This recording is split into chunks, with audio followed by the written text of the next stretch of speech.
Greetings, fellow Gorehounds, and welcome back to a Blood Splattered vlog. I'm the Horror Guru, and I'm here to remind you that while the Writers Guild have reached the end of their strike, SAG-AFTRA, the Actors Guild, is still currently on strike, and we, of course, cannot make movies without actors, so we must still support them. So I'm going to include a link to both the Entertainment Fund and to their official website if you want to help them out more directly.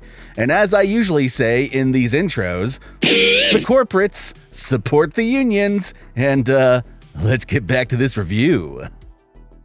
Greetings, fellow Gorehounds, and welcome back to a Blood Splattered vlog. I'm the Horror Guru. And I'm Count Jackula. And today we're going to talk about Dark Harvest. Dark Harvest. Which is the latest film directed by David Slade, who some of you may know as the director of 30 Days of Night and Hard Candy. And this is his latest horror film. It is based on a book that I've never read, so there's no point really talking about the book. So yeah, David Slade's new movie, Dark Harvest, it is about a town in the 1960s that has this ritual.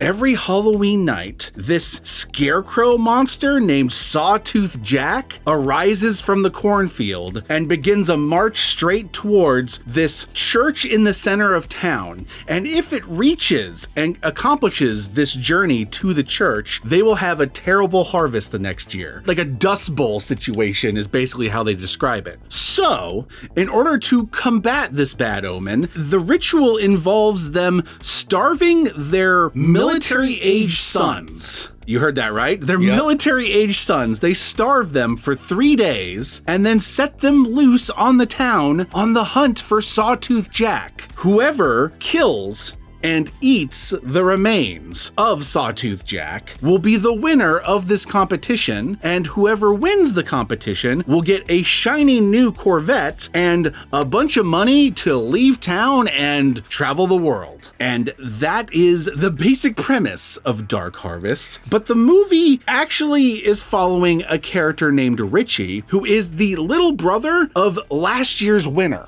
of the harvest. Yeah. Now, he doesn't actually have to participate because once you win, your entire family is basically set for life in this town. They get a house, they get good jobs, they get good money. There's no reason for you to ever have to compete into this competition. You're basically exempt. Yeah. But he wants to compete because he's tired of living in his goddamn brother's shadow, and he kind of wants to get the fuck out of town. Yeah. And they don't let you leave town unless you win the competition. So we're following Richie as he's on this quest to stop Sawtooth Jack the same way his brother did. And there are many twists and turns on this journey, but overall, I dug this movie. Yeah, it's a good movie. One of the things I like about the monster design is Sawtooth Jack is basically Little Sam from Trick or Treat's older brother. Yeah, somewhere in between Pumpkinhead and Sam, Sawtooth Jack sits on like the evolutionary scale.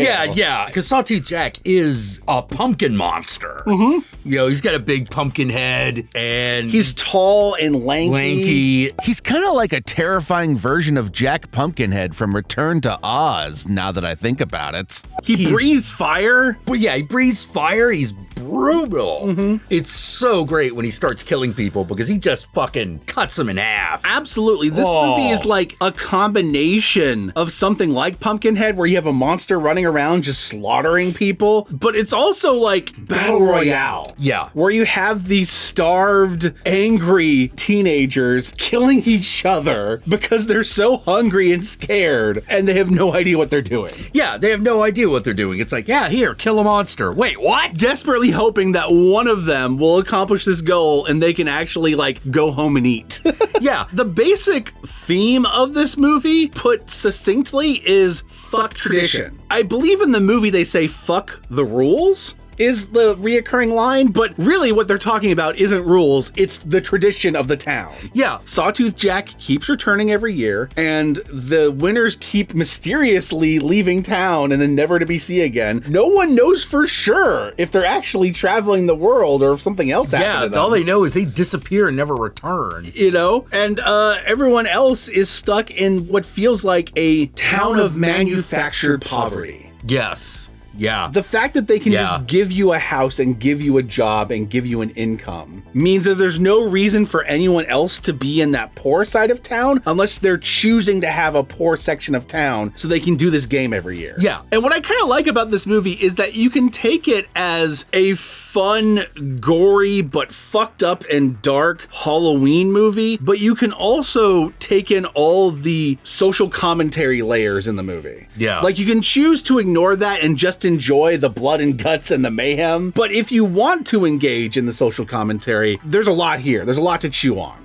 Yeah. Like, the movie almost at times feels like a metaphor for, like, the Vietnam War, or at least drafts in general. Drafts and wars in the general. The fact that it's set in the 60s really gives that vibe, and the fact that it's clearly the military-aged males are the ones being sent off to do this. Girls can't compete in it. Now, obviously, in the modern day, girls can compete in the military, but back in the 60s, it was men that were being enlisted and drafted. Yeah, the story really is about how we treat young boys. And when you think about it from like a military draft kind of point of view, you think about how like the whole like military recruitment tactic is to go to poor people and offer them like, okay, we'll pay for your college, we'll pay for this, you'll have health care, you'll have all this and that. If you manage to survive the grind and not end up in a casket at the end of it. Yep. Which is kind of the situation that all these fucking kids are in, right? Oh, yeah. No, it absolutely like, is. If you're the lucky one to kill Sawtooth Jack, okay, you'll get a home. You won't be there to enjoy it because you'll be off traveling the world, which is the other thing the military offers you. Come travel the world. But your family will have the home and they'll be able to enjoy this luxury. But only one of you can have that. Yeah. The rest of you... hundreds of these kids. The rest of you are either going to starve or are going to die during this night. Yep. The other thing I really like about this movie is putting aside the social commentary aspect. This movie, by the end of it, is kind of oddly romantic. Mm-hmm. It's not like the core story, but it's kind of a subplot. Yeah. Involving the main character, Richie, and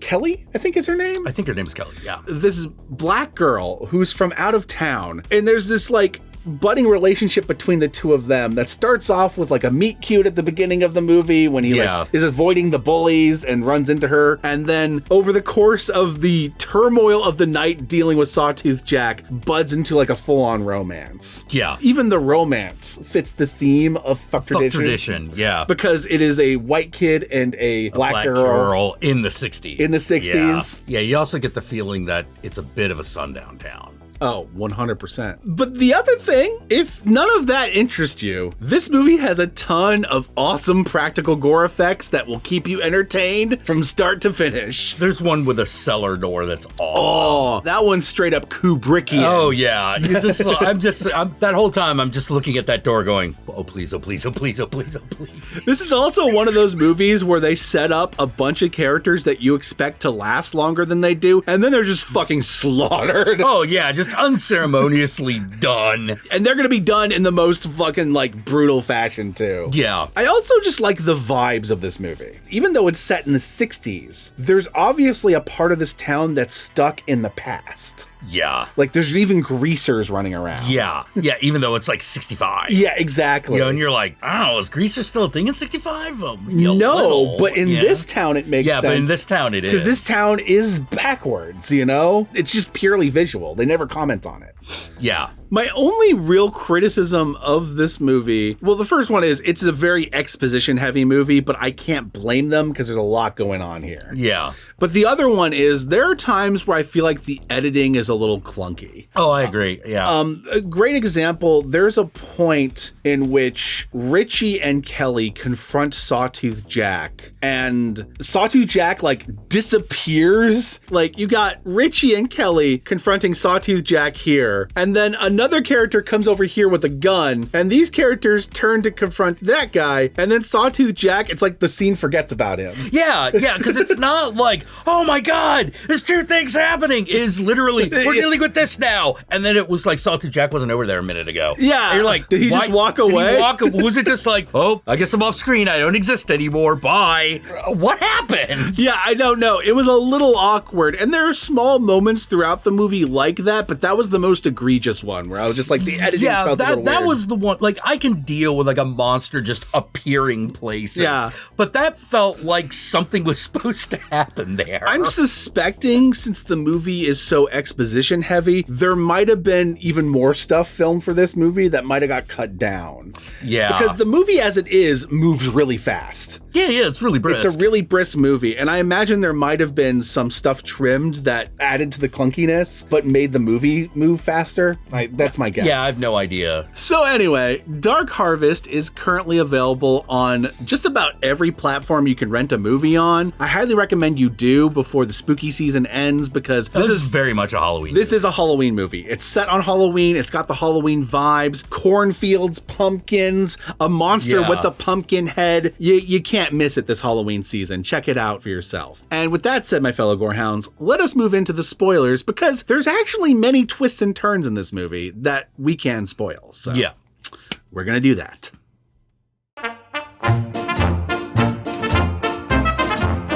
Okay, the first major spoiler is also the easiest thing to figure out. It's barely even a twist. Yeah. Because I figured it out like from word go. Oh, yeah. Like the moment the opening scene happened and we watched the first winner win the competition and we cut to the brother in the present, I'm like, oh, Sawtooth Jack's his brother, right? Yeah, exactly. Yeah, I was like, Sawtooth bam. Jack is created from the corpse of the previous year's winner. Yeah. That means the previous winner never actually goes off and drives the Corvette. They're killed before they can leave town, and their corpse is basically buried until Halloween the next year, and they are put up as a fucking scarecrow with a pumpkin head to basically fester until they turn into Sawtooth Jack on Halloween night. Yeah, and this is what I mean by, like, they have this tradition for no discernible reason. This implies that Sawtooth Jack isn't just a supernatural force that appears and attacks the town. They have summoned this thing. Yeah, they make this monster. This is a choice they have made, which makes the tradition even more fucked. So that's the major spoiler of this movie and the major twist. But like I said, I figured it out the moment the opening scene ended and he drove off into the dark. They're making a big deal out of them leaving town. So I'm like, okay, this is... Yeah, he's the monster. He's the monster. Got it. This obviously leads to some very emotional scenes with Richie confronting Sawtooth Jack, realizing it's his brother, and then having to go confront his family about this, who turns out found out after he won. And it's why they've been desperately trying to stop him from competing, because they don't want him to suffer the same fate as his brother. It's a very emotional, gut-wrenching thing, and it's kind of the emotional through line of the movie outside of the romance plot between Richie and Kelly. But naturally, this just leads to Richie and Kelly to be like, fuck this town, we're getting the fuck out of here. Yeah, we're getting the fuck out of here. But first, we have to end this. We're gonna save my brother. So the first half of the movie is them trying to kill Sawtooth Jack. The second half of the movie is them trying to save Sawtooth Jack. And the primary villain of the movie at this point is no longer Sawtooth Jack.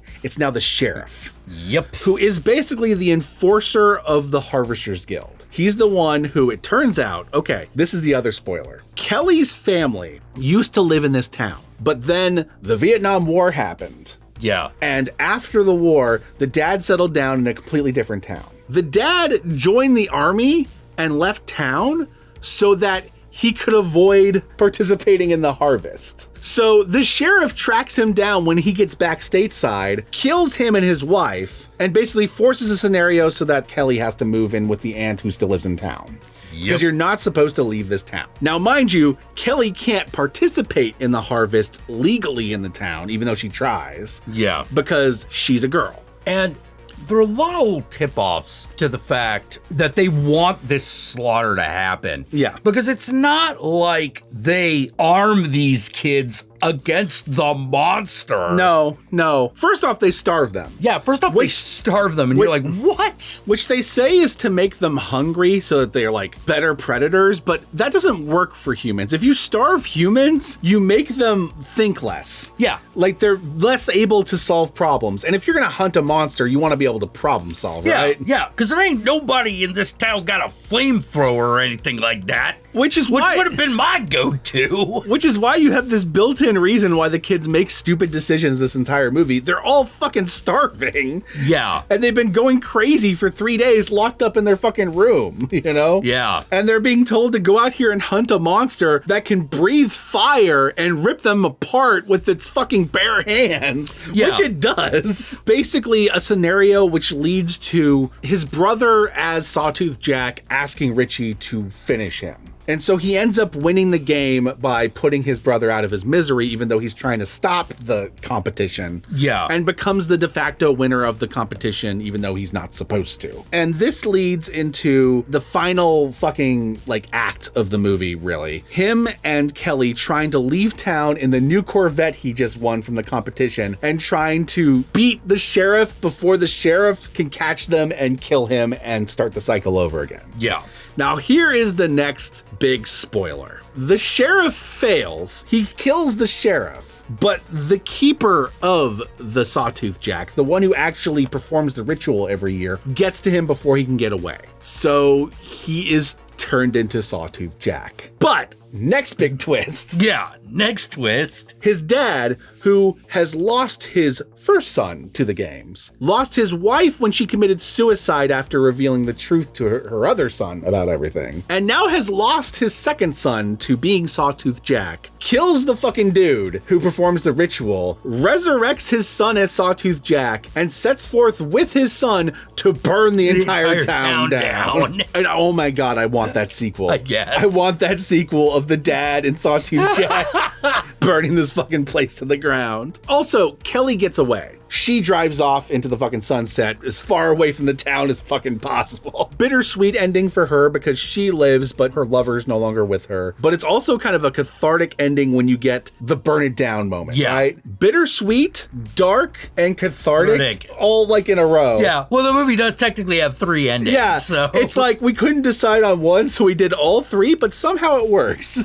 And with that said, any final thoughts? Definitely check out this movie. I thought it was pretty good. Me too. I liked it. And you can follow me here on YouTube, where I stream throughout the week. Just hit that notification bell, hit that subscribe button. What about you? Y'all know me. I'm the Horror Guru. You can find me at the Horror Guru on Twitter, on Twitch, on Instagram, Facebook, Blue Sky, Mastodon. Just look up the Horror Guru or Blood Splattered Cinema and I'll be there. Be sure to like, comment, and subscribe, and don't forget to ring that notification bell so you're notified of my videos immediately upon their upload. And if you would like to help out either of us more directly, be sure to check out our Patreon pages. And with that said, my fellow Gorehounds, if you made it this far into the video, then I want you to comment below, and be sure to comment below using the hashtag Octoberboy. Use the hashtag Octoberboy because even though I did not read the book, I did look up a synopsis, and that's apparently one of the alternate names for Sawtooth Jack. So use the hashtag Octoberboy. That way I know, that way Jack knows, that way the whole world knows that you won the competition last year and now are totally fucked.